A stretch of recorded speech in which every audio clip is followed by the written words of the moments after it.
네, 오늘 말씀은 야고보서 1장 16절에서 21절 말씀에 심어진 말씀이라는 제목으로 우리가 말씀을 살펴보도록 하겠습니다. 16절에서 21절까지 말씀을 교독하도록 하겠습니다.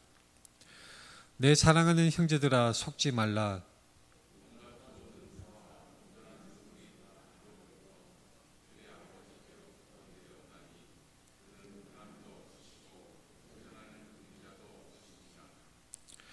그가 그 피조물 중에 우리로 한 첫 열매가 되게 하시려고 자기의 뜻을 따라 진리의 말씀으로 우리를 낳으셨느니라.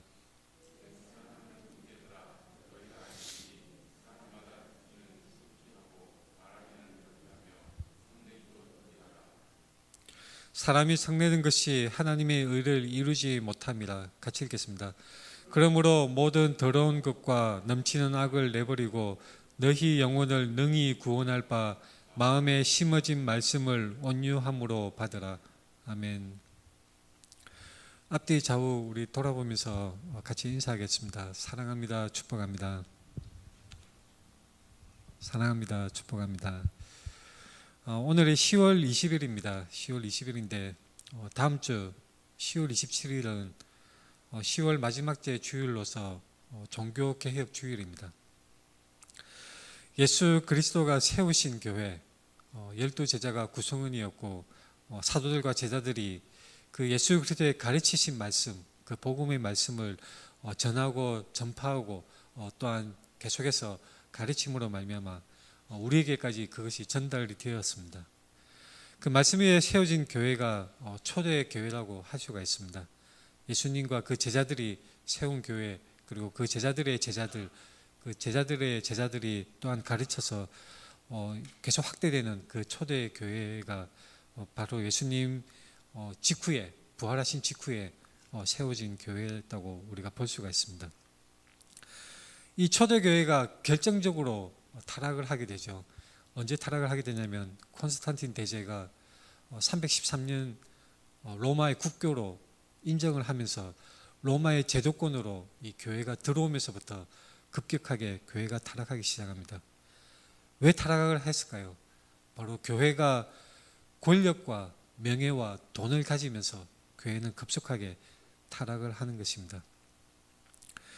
바로 교회가 권력을 가지고 교회가 명예를 차지하고 교회가 돈을 차지함에 따라서 이 세상적인 명예와 세상적인 돈을 가지고 세상적인 방법으로 나름대로의 그런 욕심을 챙기려고 할 때에 교회는 끝없이 추락하고 부패하여졌던 것입니다. 진정한 복음에서 한없이 멀어졌던 것입니다. 그러다가 우리가 잘 알다시피 1517년 10월 31일 신부였던 마틴 루터가 비텐베르크 그 정문에 95개조 반박문을 붙임으로 인해서 종교개혁이 시작되었습니다. 이 종교개혁주의라는 것은 바로 그날을 기념하는 종교개혁의 그 행위를 기념하는 날입니다. 그래서 10월 마지막 주마다 우리가 종교개혁주일로 기념을 하고 있습니다. 종교개혁을 일으킨 마틴 루터, 굉장히 우리가 은빛 생각하기에 타락한 그 로마 카톨릭에서 개혁을 일으키고 이 엄청난 기독교 역사상 굉장한 그 큰 일을 해낸 그 인물 마틴 루터는 정말로 성경적이고 완벽한 신앙인이었다, 그렇게 우리가 생각하기 쉽죠. 하지만 종교개혁자 마틴 루터도 우리가 엄밀히 살펴보면 그 사람도 한 사람의 인간일 뿐이었고 결코 완벽한 사람은 아니었습니다. 마틴 루터가 결정적으로 범한 실수 중에 하나가 있습니다. 그것이 무엇이냐면 오직 믿음, 로마서의 그 근거한 오직 믿음, 그 교리를 굉장히 치중해서 그게 열중을 했습니다.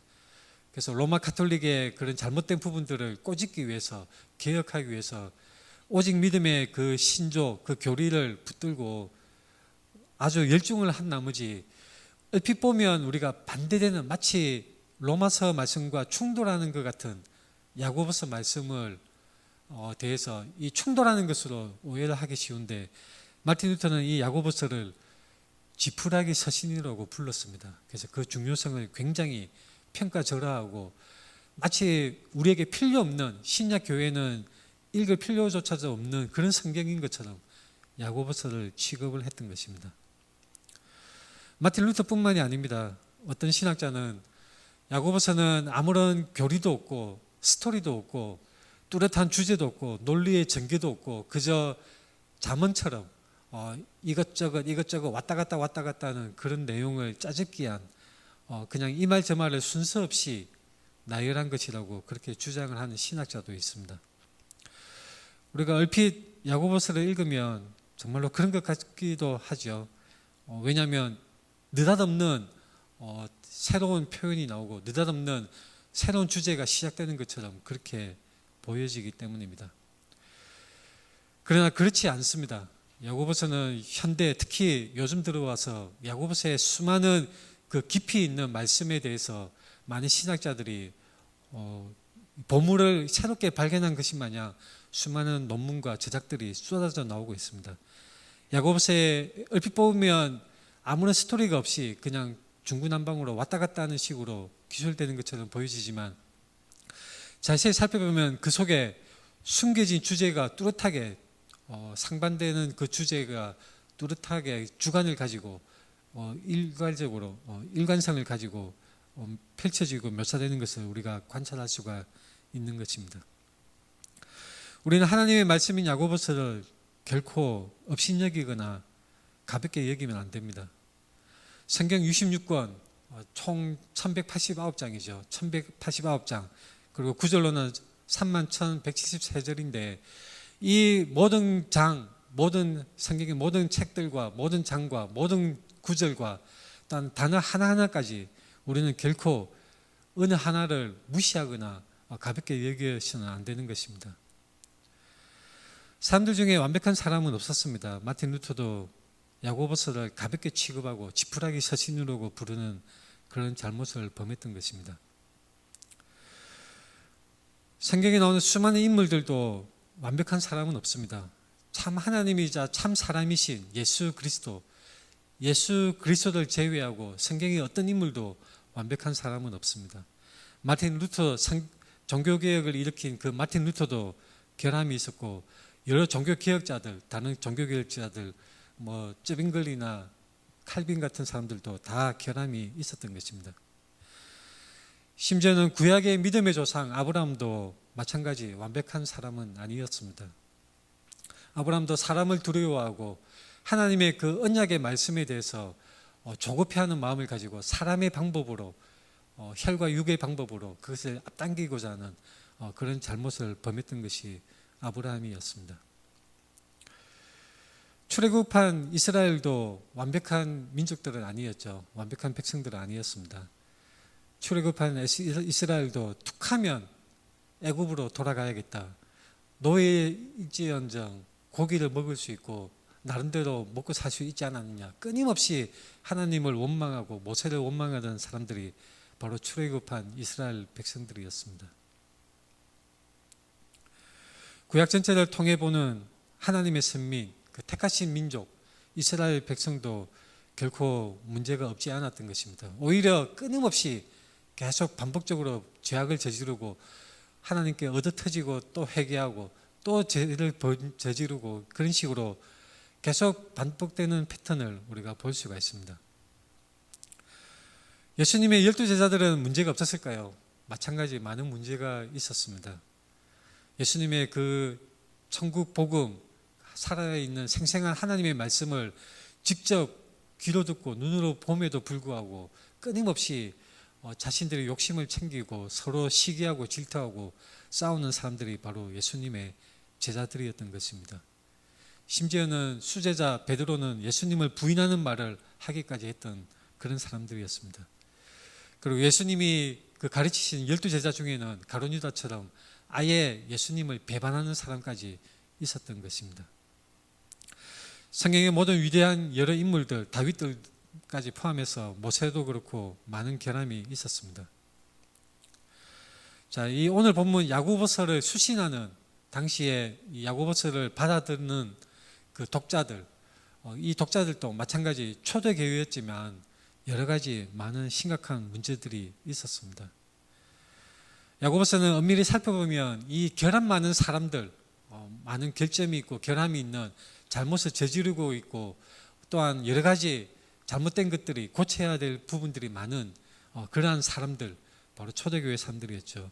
이 야고보서를 수신하는 당시 독자들, 이 사람들과 대조해서 영원하신 하나님, 완전하신 하나님을 대조해서 말씀을 뚜렷하게 보여주고 있습니다. 야고보서뿐만 아니라 여러 신약 성경에 나타난 초대교회의 모습들을 살펴보면 초대교회도 여러 가지 결함이 많았다는 것을 알 수가 있습니다. 우리가 저번 설교 시간에도 여러 번 다루었다시피 초대교회 내에도 여러 이단들의 활동이 있었고 또한 정말 어이없는 그런 거짓 가르침에 쉽게 속아 넘어가는 그런 모습들이 있었던 것입니다. 놀랍게도 그들의 결함 많은 모습, 이것은 동일하게도 우리에게도 마찬가지 있습니다. 우리 이곳에 모인 우리에게도 동일한 그런 결함이 있고 잘못이 여전히 있고 고쳐 나가야 하는 것입니다. 초대교회뿐만 아니라 구약의 많은 성경의 인물들, 많은 등장인물들과 위인들, 그리고 수많은 신앙의 기독교 역사 속에 등장했던 수많은 기독교의 그 인물들, 걸출한 인물들도 마찬가지 결함이 있었고 우리의 모습과 너무나 유사합니다. 야고보서는 이 사람의 그 모습을 기술하면서 하나님을 대조해서 우리에게 말씀해 주고 있습니다. 그래서 그럼에도 불구하고 우리를 은혜로서 구원해 주시는 하나님의 그 크신 은혜, 그 은혜의 위대하심을 아주 절절하게 말씀해 주고 있는 것이 바로 야고보서인 것입니다. 우리 모든 사람들은 결함이 있습니다. 자, 그렇다고 해서 우리가 이 결함 속에 죄악 중에 머물러 있어야 할까요? 그렇지 않습니다. 모든 그리스도인들은 그리스도의 온전한 믿음으로 나아가야 합니다.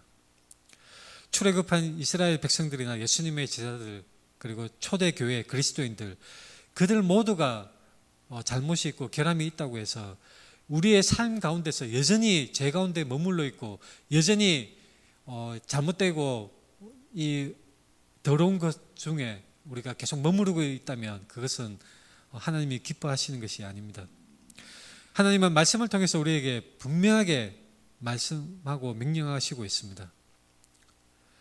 우리는 이 나약하고 변화되지 못한 삶, 우리 현재 이 잘못이 있고 죄가 여전히 우리 속에 있고 우리가 고쳐야 될 점들이 많은 이 상황 속에서도 우리는 바로 이것을, 우리의 잘못을 깨닫고 고쳐야 될 점이 무엇인지 직시하고 하나님을 향해서 나아가야 하는 것입니다. 에베소서 4장 13절에는 이렇게 말씀합니다. 우리가 다 하나님의 아들을 믿는 것과 아는 일에 하나가 되어 온전한 사람을 이루어 그리스도의 장성한 분량이 충만한 데까지 이르르니, 우리가 다 하나님의 아들을 믿는 것과 아는 일에 우리가 장성해 가야 하는 것입니다. 하나님을 믿고 하나님을 아는 것, 바로 믿고 하나님의 말씀을 알고 믿는 것에 대해서 우리는 그리스도의 장성한 분량까지 충만한 데까지 이르러 가야 하는 것입니다. 우리는 결코 죄악된 모습, 더러운 모습 그대로 우리의 상황 속에 그대로 머물러 있어서는 절대 안 됩니다. 야고보서가 그것을 힘주어서 우리에게 강조하고 또 강조하고 있는 것입니다. 행함이 없는 믿음은 그 자체가 죽은 것이고, 행함이 없는 믿음은 헛것이고, 영혼 없는 몸이 죽은 것 같이 행함이 없는 믿음은 죽은 것입니다. 야고보서가 아주 엄중하게 우리에게 그것을 강조하고 있습니다. 오늘 본문에 내 사랑하는 형제들아 속지 말라, 얼핏 읽으면 느닷없는 속지 말라는 말씀이 나와서 이거는 우리가 뭐 사기당하지 말라는 말씀인가, 속지 말아야겠다, 사기당하지 말아야겠다, 이렇게 얼핏 생각하기 쉽습니다. 그런데 이것은 잠언처럼 그렇게 삶의 교훈, 삶의 인생에 있어서 어떤 삶의 처세술이나 교훈을 주고자 하는 말씀이 아니라 그 맥락 가운데 우리는 이 말씀을 해석을 해야 합니다. 본문 이 내 사랑하는 형제들아 속지 말라, 이 말씀 바로 앞부분에 어떤 내용이 있냐면 시험에 대해서 말씀하고 있습니다. 시험. 당시 야고보서를 받아서 읽는 독자들은 어떤 상황이었냐면 굉장한 경제적인 어려움이 있었습니다. 많은 핍박을 당하는 그런 상황 속에 있었고 경제적으로 쪼들리는 그런 상황이었습니다. 또한 교회 내에서 빈부의 격차가 굉장히 컸다는 것을 야고보서에서 우리는 알 수가 있습니다. 지금도 마찬가지이죠. 지금도 우리 교회는 그렇게 큰 빈부의 격차가 있다고는 생각하지 않습니다만 우리나라 전체적으로 봤을 때 빈부의 격차가 큰 편입니다. 외국은 더 큰 것으로 제가 알고 있습니다. 자, 빈부의 격차는 클 수도 있습니다. 근데 중요한 것은 무엇이냐면 교회 안에서 가난한 사람들을 업신여기는 것, 그것이 정말로 큰 문제가 되는 것입니다. 가난한 사람들은 마치 하나님으로부터 복을 받지 못한 것인 양 그렇게 취급을 하고 업신여기고 깔보는 그런 매우 잘못된 그런 모습이 이 야고보서를 받아듣는 독자들에게 있었습니다. 흩어진 12지파라고 했을 때 이것은 주로 봤을 때 야고보서를 수신하는 사람들은 아마도 유대교에서 개종한 유대인들, 유대인으로면서 그리스도를 믿는 사람들 그렇게 볼 수도 있지만 이것을 영적으로 본다면 흩어진 이 12지파라고 했을 때 바로 이것은 그리스도를 믿는 모든 사람들을 다 포함하는 말씀으로 우리는 해석할 수가 있습니다. 잠깐 중요하지 않은 부가적인 설명을 드리자면 이 초대교회 시절과 그 바로 직후의 시절에는 야고보서가 유대인들에게만 주어지는 말씀으로 그렇게 받아들여진 시절이 있었습니다. 그래서 서방 교회들에서는 야고보서를 많이 회람하지 않았었죠. 그래서 동방 쪽 교회들만 많이 이것을 사본을 만들고 많이 나누어 읽는 그런 상황이 있었습니다. 결과적으로 야고보서는 이 성경으로서 정경으로서 인정되는 과정에서 한동안 무시되는 그런 시절이 있었습니다. 하지만 이 말씀은 분명하게 하나님의 영감이 있는 말씀이고 정경의 말씀이라는 것이 분명하게 교회가 인정하는 것이고 하나님의 말씀으로 우리는 받아들이는 것입니다. 자, 이 야고보서를 받는 사람 그 교회들은 어떤 것에 속았냐면 이런 것이 있었습니다. 그 야고보서를 받는 그 교회가 처한 상황에서 외적인 환난과 핍박, 경제적인 어려움, 그리고 스스로를 불을 탐하다가 시기와 질투에 빠지는 그런 시험에 빠지는 사람도 있었고 원수나 미성숙한 신자로부터 받는 시험들도 있었습니다. 그리고 또한 이런 것들이 있었습니다. 악이 어디에서 나오는가 거기에 대한 잘못된 주장에 빠지는 시험도 있었던 것입니다. 어떤 사람은 악이 마귀 사탄으로부터 나온다고 생각을 합니다. 맞는 말이죠. 마귀 사탄이 미혹을 하는 것은 맞습니다. 하지만 어떤 사람은 그렇게 주장하는 사람이 있습니다.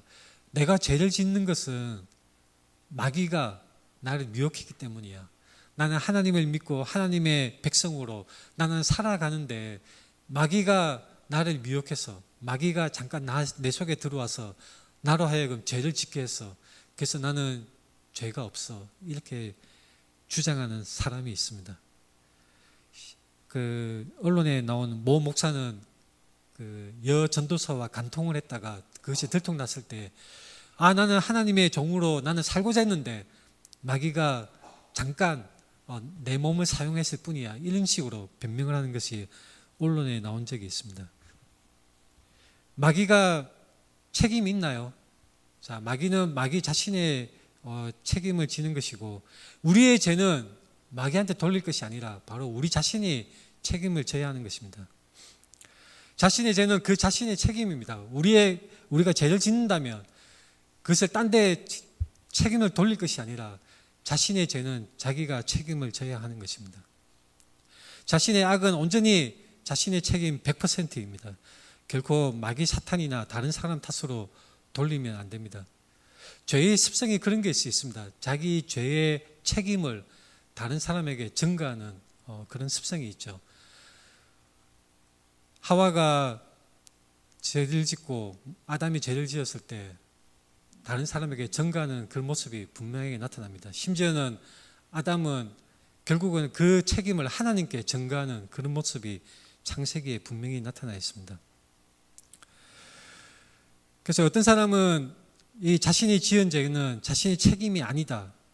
마귀 사탄이 책임이다. 그렇게 생각하는 사람이 있는데 마가복음 7장에서는 예수님이 분명하게 말씀하셨습니다.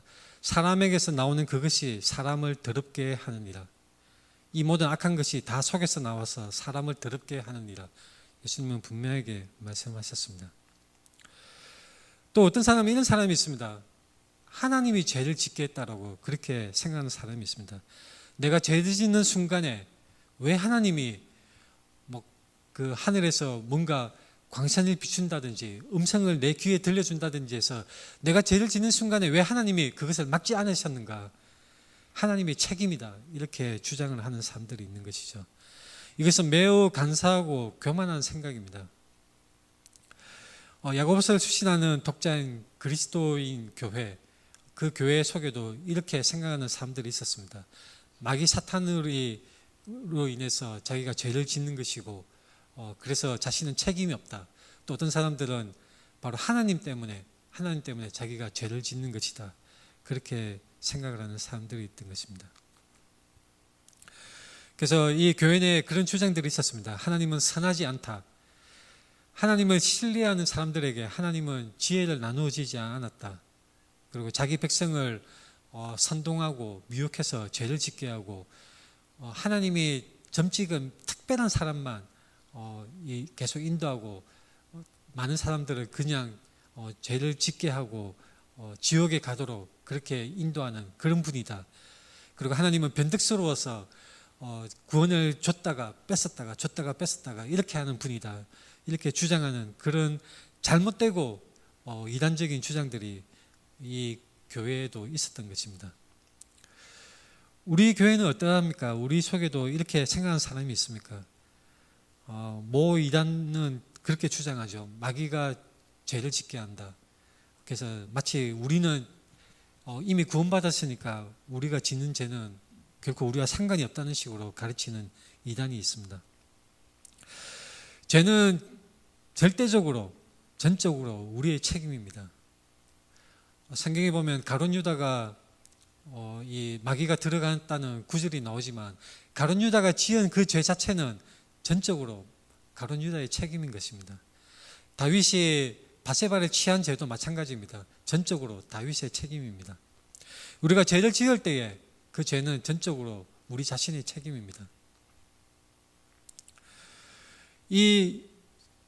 제가 쭉 예를 든 이런 잘못된 주장들에 대해서 야고보서 1장 16절은 내 사랑하는 형제들아 속지 말라 이렇게 말씀하고 있습니다. 하나님은 어떤 분이냐? 하나님은 온갖 좋은 은사와 온전한 선물이 다 위로부터 빛들의 아버지께로부터 내려온다고 말씀하고 있습니다.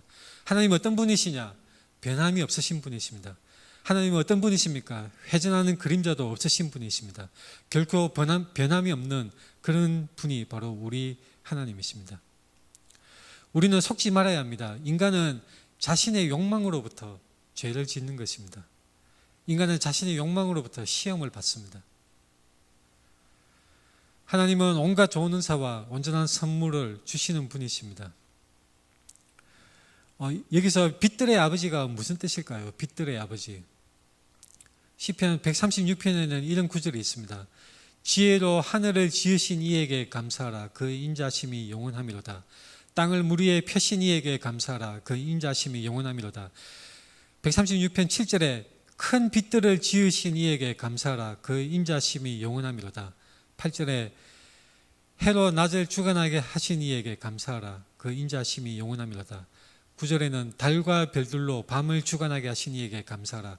그 인자심이 영원하미로다. 큰 빛들, 해와 달과 별들, 그 빛들을 지으신 분은 바로 우리 하나님이시고 그것들을 주관하시는 분도 우리 하나님이신 것입니다. 그 하나님은 온갖 좋은 은사와 온전한 선물을 주시는 분이십니다. 그런데 그 하나님은 빛이시기 때문에 어두움이 조금 더 없으신 분입니다. 변함이 없으시고 회전하는 그림자도 없는 분입니다. 회전하는 그림자라고 했을 때 해와 달을 염두에 두고 이 야고보서 저자인 야고보는 그렇게 기록을 했을 것이라고 추정할 수가 있습니다. 하나님은 결코 변함이 없는 분이십니다. 말라기 3장 6절에서도 나 여호와는 변하지 아니하나니 그러므로 야곱의 자손들아 너희가 소멸되지 아니하느니라. 하나님은 어떠한 제한이나 어두움이 없는 분이시고 전혀 잘못된 것이 없는 분이십니다. 하나님이 주시는 선물은 좋은 것으로 우리에게 주실 때에 그것은 끝까지 좋은 것입니다. 그것이 우리에게 이것을 줬다가 뺏었다가 그렇게 하거나 또는 우리를 해치거나 우리에게 악영향을 끼치는 그런 것이 아니라 하나님은 좋은 것으로 풍성하게 우리에게 선물을 주시는 분이십니다. 그가 그 피조물 중에 우리로 한 첫 열매가 되게 하시려고, 이 첫 열매가 되게 하신다는 것은 바로 우리 그리스도인이 첫 열매라는 것입니다. 첫 열매는 구약에서 보면 하나님께 구별해서 드리는 것, 하나님이 기뻐 받으시는 것입니다. 사람과 짐승의 또한 식물의 첫 열매로 하나님께 바치는 것인데 이것은 크게 본다면 이스라엘이고 영적으로 우리 모든 그리스도인들이 첫 열매라고 할 수가 있습니다. 첫 열매는 바로 하나님의 특별한 소유가 되는 것입니다. 영적으로 우리 모든 그리스도인들이 하나님께 드려지는 첫 열매입니다. 그래서 하나님은 하나님 자신의 뜻을 따라서 진리의 말씀으로 우리를 낳으셨습니다. 하나님은 진리의 말씀으로 우리를 낳으셨는데 첫 열매가 되게 하시려고 낳으신 것입니다. 첫 열매가 된 우리는 어떤 사람들입니까? 바로 어린 양이 어디로 인도하든지 따라가는 사람들입니다. 계시록 14장 4절에 보면 그런 구절이 있습니다. 어린 양이 어디로 인도하든지, 예수 그리스도가 우리를 어디로 인도하든지 우리는 예수 그리스도를 따라가는 사람들입니다. 그리고 사람 가운데서 속량함을 받아서 처음 익은 열매로 하나님과 어린 양에게 속한 자들입니다. 계시록 14장 4절에서 이런 말씀이 나와 있는데 바로 첫 열매가 그런 의미를 가지고 있고, 첫 열매인 우리 모든 그리스도인들은 다 그리스도를 따르는 사람들, 그리스도에게 속한 사람들이라는 것을 우리는 알 수가 있는 것입니다.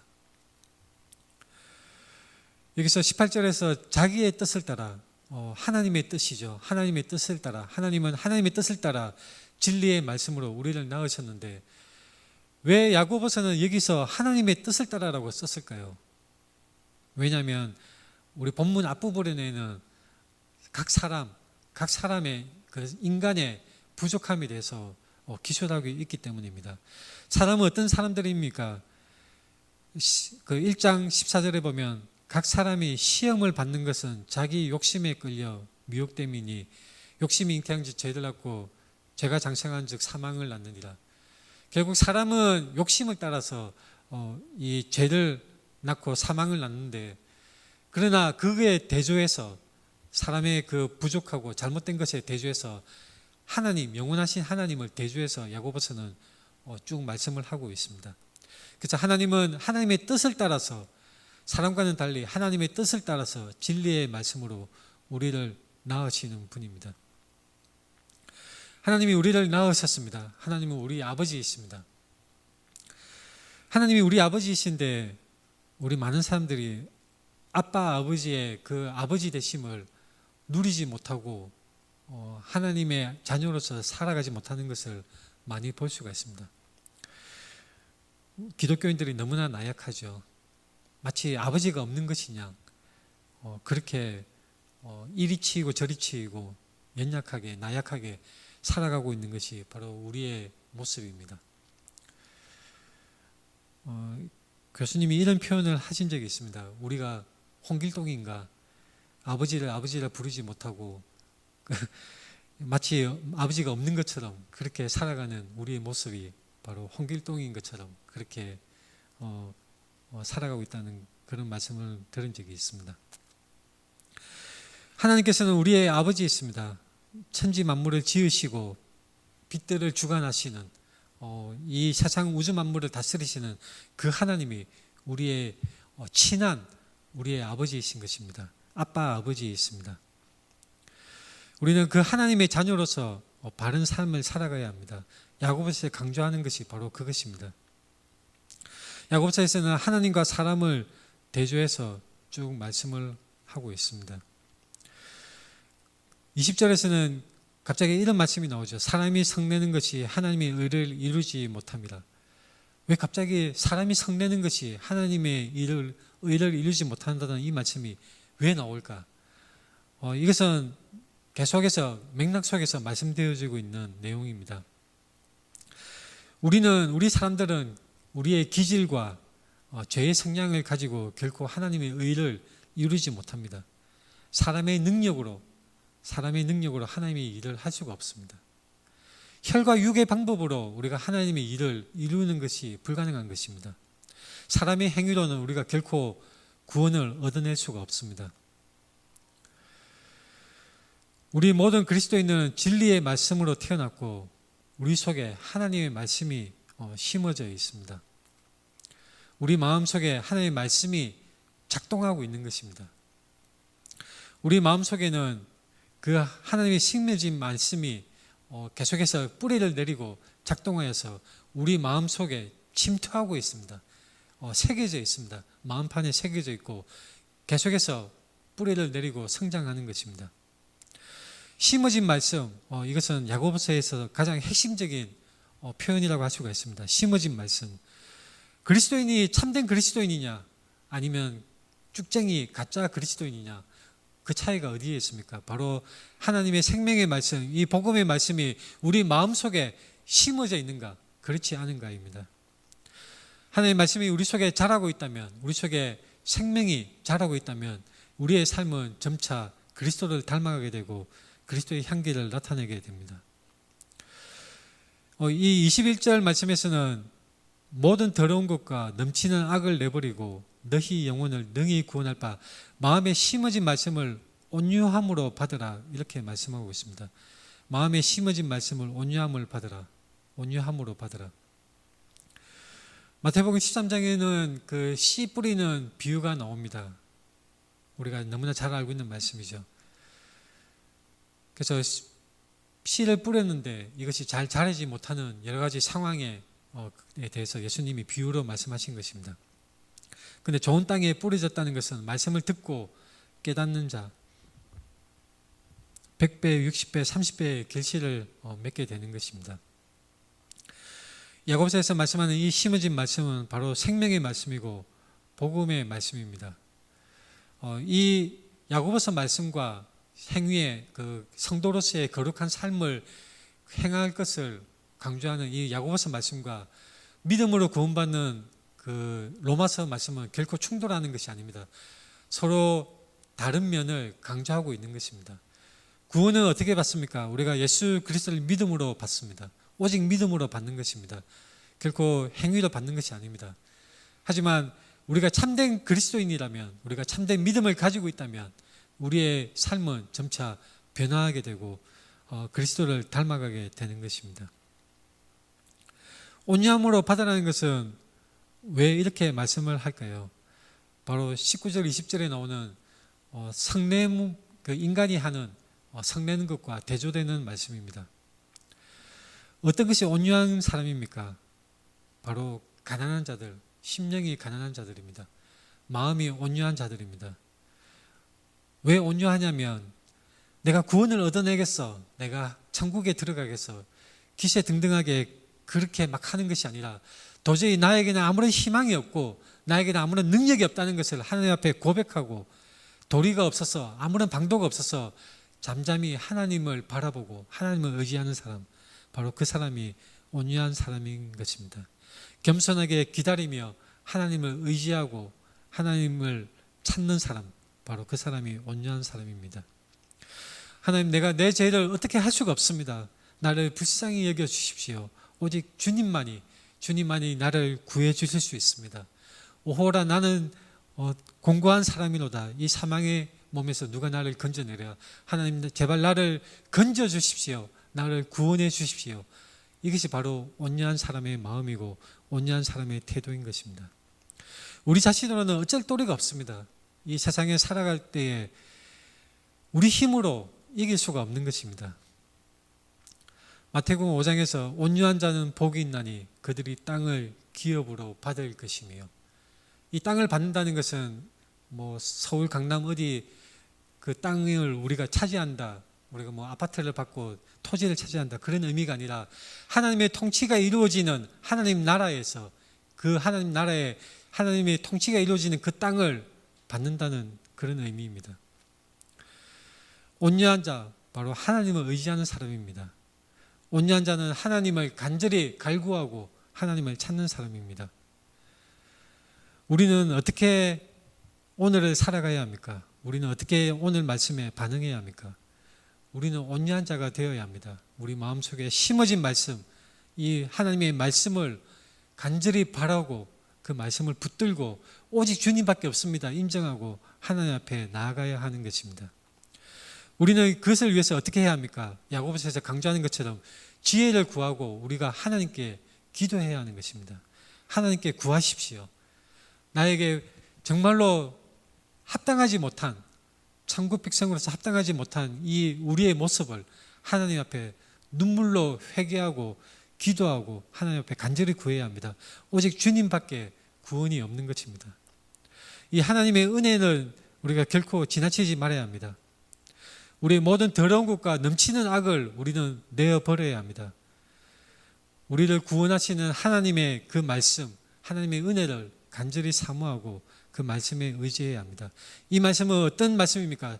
생명력이 있습니다. 뿌리를 내리고 열매를 맺게 하는 생명력이 있습니다. 우리 속에 그 씨앗이 자라고 있습니까? 모두 다 말씀 앞에 진지하게 각자 우리가 돌이켜 살펴보고 하나님을 간절히 바라보아야 하는 것입니다. 이 심어진 말씀은 바로 우리의 근본을 변화시키고 삶을 변화시키고 우리의 말과 생각과 행동을 변화시킬 것입니다. 같이 기도하겠습니다.